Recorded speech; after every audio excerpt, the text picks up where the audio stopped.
Hello friends, welcome back to the my new video guys and my YouTube channel guys. Today friend we are going to talk about guys how can we unpair Bluetooth headphone to our Redmi phone. Friends, you want to unpair your headphone to your phone, so how can you unpair it?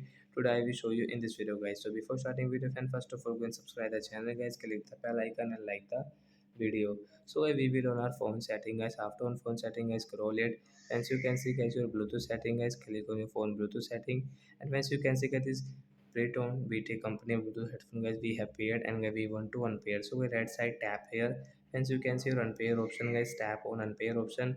Then it will unpair to your phone guys. You cannot use guys. So we will off our phone Bluetooth setting. So like that guy we can unpair our Bluetooth headphone to our Redmi phone. So that's it guys. Thanks for watching the video.